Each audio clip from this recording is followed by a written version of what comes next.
എനിക്ക് ചോദിക്കാനുള്ളത് ഈ MSC കമ്പനി MSCയുടെ കടന്നുവരവിനെ CPM എതിർക്കുന്നുണ്ടോ? അല്ല, ഇപ്പൊ എന്തായാലും ഈ ചർച്ച കൊണ്ടൊരു ഗുണമുണ്ടായി.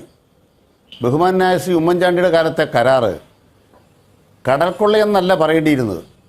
ഇപ്പൊ എന്താ അവസാന ചർച്ച നമ്മൾ കേട്ടത്? ഒരു മാറ്റവും ഇല്ലല്ലോ. ഇതുവരെ വന്ന മുഴുവൻ കപ്പലും MSCയുടെ കപ്പലാണ്. വേറൊരു കപ്പലിനെ അവിടെ കയറ്റുന്നില്ല. അവിടെ എത്ര കപ്പൽ വരുന്നു, എത്ര ചരക്കിറക്കുന്നു, എത്ര രൂപ ലാഭം കിട്ടുന്നു ഒരാൾക്കും കണക്കെടുക്കാൻ മാർഗ്ഗമില്ല. എന്നിട്ട് കപ്പലിൻ്റെ എണ്ണാൻ പോലും കേരള സർക്കാരിന് അധികാരമില്ല. ഇതാണ് ഉമ്മൻചാണ്ടി ഉണ്ടാക്കി വെച്ച കരാറ്. ആ കരാറ് കടൽക്കൊള്ളയല്ല, പിന്നെ വേറെന്തായാലും പേര് പറയുക. പക്ഷെ ഒരു ഗവൺമെന്റ് നിലയ്ക്ക് വിഴിഞ്ഞം വരേണ്ടത് കേരളത്തിന്റെ താല്പര്യമാണെന്നാണ് ഞങ്ങളുടെ നിലപാട്. അത് അദാനിയല്ല, ആർക്ക് കരാർ കൊടുത്താലും കരാർ കൊടുത്തയാൾ ആ കരാർ പ്രകാരം പണിയെടുക്കണം. അദാനി നമ്മുടെ പാർട്ട്ണറാണെന്ന് പറഞ്ഞ മെയ് മാസം 1-ാം തീയതിയാണ് അദാനിയുടെ പ്രവർത്തനങ്ങളെ പുകഴ്ത്തിയ സർക്കാരായിരുന്നു ഈ കഴിഞ്ഞ 10 വർഷം ഭരിച്ചത്. ശ്രീ അന്നേരം ഈ കഴിഞ്ഞ 10 വർഷം ഈ കടൽക്കൊള്ളയുടെ കാര്യമൊന്നും പറഞ്ഞിരുന്നില്ലല്ലോ ശ്രീ അനിൽകുമാർ. ഞങ്ങൾ എപ്പോഴും കടൽക്കൊള്ളയുടെ കാര്യം പറഞ്ഞുകൊണ്ടിരുന്നു. മാത്രമല്ല, ബഹുമാനപ്പെട്ട മുഖ്യമന്ത്രി പിണറായി വിജയൻ മുഖ്യമന്ത്രിയാകും മുമ്പ് കവി തല്ലുവാങ്ങിയിട്ടേ പോകുന്ന തോന്നുന്നത്. 2016 മാർച്ച് മാസത്തിൽ പാർട്ടി ചുമതലക്കാരൻ നിലയ്ക്ക് മത്സരിക്കാൻ തീരുമാനിച്ച ഘട്ടത്തിൽ അദ്ദേഹം വ്യക്തമാക്കിയൊരു കാര്യം എന്താണ്? കരാറിനോട് വിയോജിപ്പുണ്ടെങ്കിലും ഞങ്ങൾ അധികാരത്തിൽ വന്നാൽ വിഴിഞ്ഞം പദ്ധതി നടപ്പാക്കുമെന്നാണ്. ഞങ്ങൾക്ക് കരാറിന്റെ ഉള്ളടക്കത്തെക്കുറിച്ച് തർക്കമുണ്ട്. പക്ഷെ ഒപ്പിട്ട് കഴിഞ്ഞപ്പോൾ നിയമപരമായി ബാധ്യതയായി. അത് നടപ്പാക്കിയില്ല, മുന്നോട്ട് പോകാനാവില്ല, പദ്ധതി ഉണ്ടാവില്ല. നടപ്പാക്കി. കേൾക്കാൻ നല്ല രസമുണ്ട്. അങ്ങനെ നടപ്പാക്കാൻ കരാറെടുത്ത ഒരാൾ പാർട്ട്ണറാണെന്ന് പറയുന്നതിന് എന്താ തെറ്റ്? ആ ഉദ്ഘാടന വേദിയിലല്ലേ പറയുന്നത്. അത് ഉദ്ഘാടന വേദിയിൽ നമ്മൾ ബഹുമാനപ്പെട്ട മുഖ്യമന്ത്രി സതീശനോട് ബഹുമാനം കൊണ്ടാണ് ബഹുമാനപ്പെട്ട മുഖ്യമന്ത്രി ഇപ്പോൾ നമ്മൾ പറയുന്നത്. പറഞ്ഞിട്ടില്ല ഈ കടൽ കൊള്ളക്കാരെ കുറിച്ച്. അതെ അതെ അതെ അതെ അവരാ ചുമതല നിർവഹിക്കുമ്പോൾ അത് നന്നായി എന്ന് പറയുന്നത് മര്യാദയില്ലേ, നാട്ടുമര്യാദയില്ലേ? നിങ്ങളൊരു കരാർ എടുത്തു കഴിഞ്ഞാൽ ആ കരാറുകാരന് പണം കൊടുത്താണ് ചെയ്യുന്നത്. പക്ഷെ കരാറുകാരൻ ആ പണി ചെയ്യുമ്പോൾ ചെയ്ത് നന്നായത് നന്നായി എന്ന് പറയും. അതിനർത്ഥം അദാനി ചെയ്യുന്നതെല്ലാം നന്നായെന്നാണോ? ഭയങ്കരം തന്നെ. പക്ഷെ എന്റെ ചോദ്യം ശ്രീ അനിൽകുമാർ, MSC കമ്പനി വരുന്നതിൽ നിങ്ങൾക്ക് എതിർപ്പുണ്ടോ? അത് ഉത്തരം പറ. അത് അല്ല, ഞങ്ങൾ ഇഷ്ടപ്പെട്ടാലും ഇഷ്ടപ്പെട്ടില്ലെങ്കിലും ഉമ്മൻചാണ്ടിയുടെ കരാർ എന്താണ്? 25% ഓഹരി വരെ ഞാൻ ഉമ്മൻചാണ്ടിയുടെ കരാറിനെ കുറിച്ചല്ല. MSC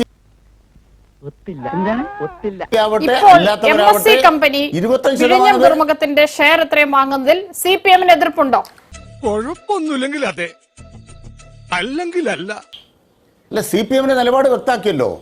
ഞങ്ങളുടെ നിലപാട് എന്താണ്? നിയമപ്രകാരം 25% ഷെയർ അദാനിക്ക് കൈമാറാൻ അവകാശമുണ്ട്. അത് ആർക്ക് കൈമാറണം തീരുമാനിക്കേണ്ടത് അദാനിയുടെ അധികാരമാണ്, ഞങ്ങളുടെ അധികാരമല്ല. അങ്ങനെ അദാനി ആർക്കെങ്കിലും 25% കൈമാറിയാൽ, ഇടതുപക്ഷം ഭരിക്കുമ്പോൾ കൈമാറിയാൽ ഉടനെ ഞങ്ങളുടെ പിന്തുണയോടാണ് കൈമാറിയത്. അല്ല, ഇടതുപക്ഷം ഭരിക്കുമ്പോൾ കൈമാറ്റത്തിന് അവസരം കിട്ടിയിട്ടില്ല. എനിക്കൊന്നും മനസ്സിലാവുന്നില്ലല്ലോ. ഇടതുപക്ഷം മാറിയപ്പോൾ നിയമപരമായി 25 കൈമാറാമെന്നിരിക്കെ 49 പോയി. അതൊരു നിങ്ങളുടെ കാലത്ത് തന്നെ MSC-യുമായി ചർച്ച നടന്നിരുന്നുവെന്നാണ് ജിൻഡോ പറഞ്ഞത്. ഞാൻ ചോദിക്കുന്ന ചർച്ചയുടെ മിനിറ്റ്സ് അങ്ങ് ഹാജരാക്കുക.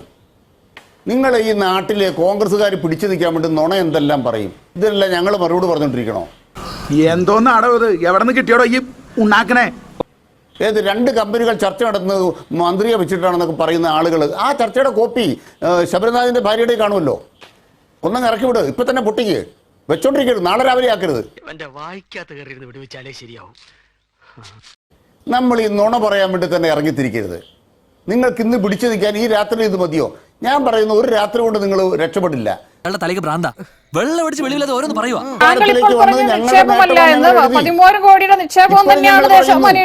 ഇതിന് വിലയുണ്ടായി പറയട്ടെ. അതേന്ന് അങ്ങനെയല്ല വാർത്ത കൊടുത്തത്. ഞാൻ ചോദിക്കുന്ന മനോരമ തന്നെ ഉണ്ടായിരുന്ന ആളാണല്ലോ ഇപ്പൊ PRO ആയിട്ട് നിൽക്കുന്ന അദാനിയുടെ കമ്പനിയില്. അവരല്ലേ വാർത്ത കൊടുത്തത്? മനോരമയുടെ പഴയ ലേഖനം തന്നെയല്ലേ അവരുടെ PRO? അവരല്ലേ വാർത്ത കൊടുത്തത്? ദേശാഭിമാനിയിലെ വാർത്ത എങ്ങനെയാണ് മനോരമയിൽ നിന്ന് പോയ PRO കൊടുക്കുന്നത്? ഞാൻ ദേശാഭിമാനിയിലെ വാർത്തയുടെ കാര്യമാണ് പറഞ്ഞത്. അതൊന്നും എനിക്കറിയാൻ മേല. ഇങ്ങനെ എന്തെങ്കിലുമൊക്കെ പറയുമ്പോഴേ എന്റെ മനസ്സിനൊരു സന്തോഷം ഉണ്ടാവുള്ളൂ. ഞാൻ എന്റെ സന്തോഷം നോക്കിയാ പോരെ. അല്ല, ദേശാമാനിലെ വാർത്ത കിട്ടുന്നത് എങ്ങനെയാ നിങ്ങൾ പറയൂ? അദാനിയുടെ കമ്പനിയുടെ PR ആണ് വാർത്ത കൊടുക്കുന്നത്, വേറെ സോഴ്സ് ഇല്ല. ആൾക്ക് തീരെ വിദ്യാഭ്യാസം വിവരമൊന്നും ഇല്ലേ, വിഡ്ഢിത്തിരെ പറയുള്ളൂ. മനോരമയ്ക്ക് എങ്ങനെ ഇത് വേൾഡ് ക്ലാസ് കൊടുക്കുന്ന വാർത്ത അച്ചടിക്കുന്ന പത്രമാണോ ദേശാഭിമാനി? മാധ്യമപ്രവർത്തകർക്ക് അവരുടേതായ ധാരണ ഉണ്ടാവണ്ടേ? അയ്യോ അങ്ങനെ പറഞ്ഞൂടാ, പിന്നെ ഞാൻ എന്തിനു വന്ന? പാർട്ടി പത്രമല്ലേ, പാർട്ടി നേതാക്കൾ ഇപ്പോൾ പറയുന്നുണ്ടല്ലോ നിക്ഷേപമല്ല എന്നുള്ളത്. അങ്ങനെയാണെങ്കിൽ അത് അറിയുന്നവരോട് ചോദിച്ചിട്ട് വേണ്ടേ? ഏതെങ്കിലും PRO കൊടുക്കുന്ന വാർത്ത അതുപോലെ അച്ചടിക്കാനാണോ പത്രം ഇറക്കുന്നത്? അതല്ല ഉദ്ദേശം, ഞാൻ മാറി. നിങ്ങളുടെ ചോദ്യം നല്ല ചോദ്യമാണ്. അപ്പൊ നിങ്ങൾക്കൊരു സംശയമില്ല, നിങ്ങൾ അദാനിയുടെ കൂടിയാണ്. ഇത് വേൾഡ് ക്ലാസ് ആണ്. 13,500 കോടി രൂപയുടെ നിക്ഷേപം വരുന്നു. ഞാൻ ചോദിച്ചല്ലോ, MSC കമ്പനി നിക്ഷേപം നടത്തുന്നത് CPM ന് എതിർപ്പുണ്ടോ? ഇപ്പോഴും ഞാൻ പറയട്ടെ, ഞങ്ങൾ ദേശാഭിമാനി പറയുന്നിടത്ത് നിൽക്കുകയാണ്. എന്റെ വേളാങ്കണ്ണി മാതാവേ, ഇവന് കുറച്ചു ബുദ്ധി ഉണ്ടായിരുന്നെങ്കിൽ മന്ദബുദ്ധി എന്നെങ്കിലും വിളിക്കായിരുന്നു. അതും ഇല്ലാതായി. അവിടെ ഒറ്റ കാര്യമുള്ളൂ, 25% വരെ ഓഹരി കൈമാറുന്നതിന് കേരളം അറിയണ്ട, അതിന് അവകാശമുണ്ട്.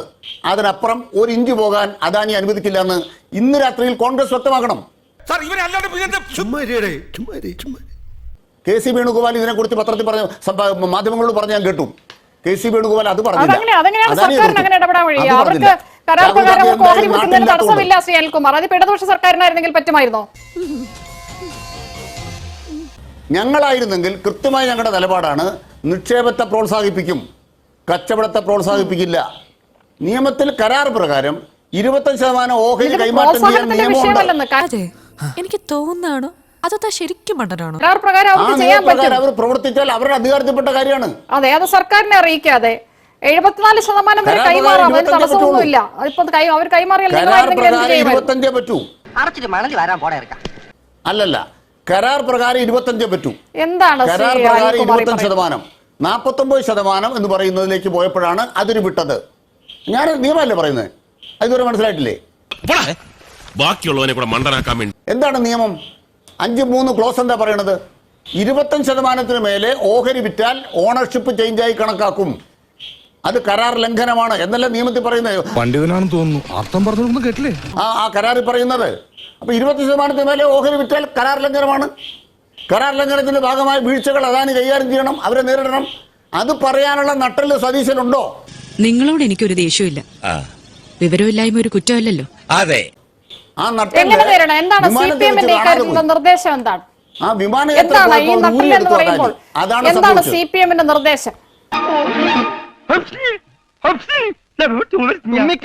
ഒടുക്കത്തെ തുമ്പലാണെന്ന് നീ മറക്കണ്ട. അത് ഗവൺമെന്റ് അല്ലേ പറയേണ്ടത്?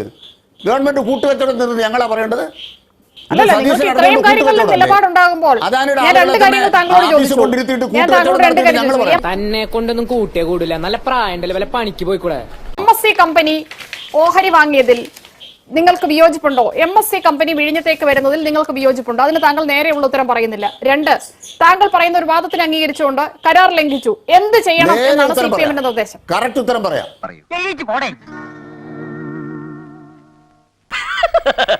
തൽക്കാലം ഇത്രയും മതി, വരട്ടെ.